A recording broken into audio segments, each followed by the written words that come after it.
Assim, o enunciado não é muito claro, não dá para exatamente inferir o que ele quer. Mas a gente olhando para as alternativas, para a lacuna, a gente já entende. Olha só, você tem um texto, não precisava ter lido esse texto para responder essa questão, mas eu vou só falar sobre ele porque ele vai servir de base para outras questões. Esse texto é a história de um cara que ele esqueceu a chave dentro de casa, ou esqueceu a chave em casa, e a esposa dele já estava dormindo. Ele chegou em casa tarde e falou, ué, como é que eu vou, né, entrar em casa? Ele decide então pegar uma escada e subir por essa escada e entrar pela janela do quarto dele, porque, enfim, tentar chamar a esposa para abrir a porta para ele não ia rolar. Só que bem na hora que ele faz isso, cola um policial ali. Ele fala, ei, o que você tá fazendo ali? Então, eu tô subindo aqui a escada. E quando o policial pergunta isso, olha só, vou ler para vocês. O policial já chegou, não exatamente perguntando diretamente, ele falou, I don't think the windows need cleaning at this time of the night. Eu não acho que as janelas precisem ser limpas a essa hora da noite, né? Falando assim, e aí, você tá subindo aí pra limpar a janela? Porque não tá no horário de fazer isso. Isso foi o policial que disse. Aí, o cara que estava na escada disse o seguinte, que é o narrador do texto. I looked down and nearly fell off the ladder when I saw a policeman.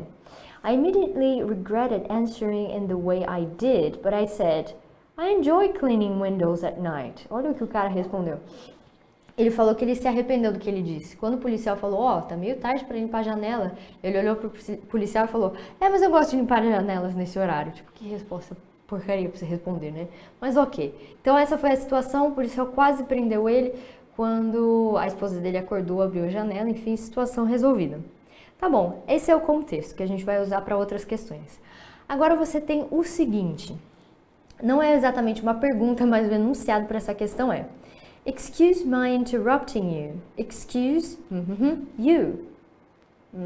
Ok. Olhando para as alternativas, você tem me to interrupt, me for interrupting, me in interrupting, me to interrupting. Então a gente precisa achar uma forma correta de dizer a mesma coisa que antes. Excuse my interrupting you. Excuse. Quando a gente fala de excuse em inglês,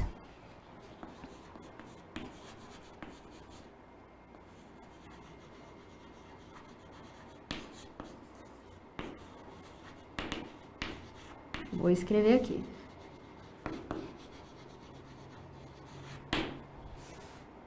Excuse someone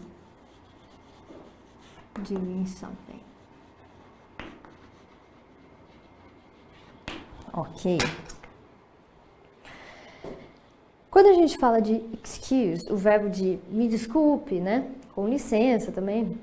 Você pode dizer excuse someone for doing something ou excuse someone doing something. Então, por exemplo, nesse caso 2, então eu vou colocar aqui 1, 2. No 2 seria o caso de excuse my interrupting. Essa frase parece bizarra pra gente que é brasileiro, que fala português. Desculpa meu interrompimento, mais ou menos assim, né? Não tem muito uma tradução. Mas desculpe por interromper. E essa estrutura aqui está adequada, por mais esquisita que ela pareça pra gente, é possível sim. Ou a gente poderia usar o estilo número 1. Excuse me for interrupting. Essa é uma outra forma de dizer a mesma coisa, tá? Repara que aqui a gente tem o for de diferença, mas a ação a gente continua falando ela com ing. Então eu posso dizer tanto excuse my interrupting quanto excuse me for interrupting. E aí é que tá, é dessa forma que a gente vai preencher a segunda lacuna. Alternativa A, excuse me to interrupt, quase, né? Aqui a única diferença é que ele colocou o verbo no infinitivo ao invés de colocar no ing. E a gente estudou aqui que é excuse someone for doing something e não for to do something. Tudo bem? Então, alternativa A, errada. B, excuse me for interrupt, quase. Aqui também colocou o verbo interrupt no infinitivo sem o to ou conjugado. Sei lá, no simple present. O que importa aqui é que a alternativa B não mostra a estrutura adequada para se usar excuse me com o for mais o verbo. Então, a alternativa B também não tá legal. Vamos pular C, D. Excuse me in interrupting you. Qual que é o problema aqui? A preposição. Ao invés de usar for, a alternativa D dá in. E aí? Acho que, Ana, eu entendo a frase se eu disser excuse me in interrupting. Tudo bem que a gente entende a frase, mas isso está gramaticalmente incorreto no inglês, então a gente não vai usar. Alternativa E, excuse me to interrupting. Aqui, de novo, trocou a preposição de for para to, deixou o verbo no ing, mas trocou essa preposição, isso não está correto. Então, a gente vai ficar com a alternativa C, que diz excuse me for interrupting, que é justamente essa estrutura que a gente viu, tá bom?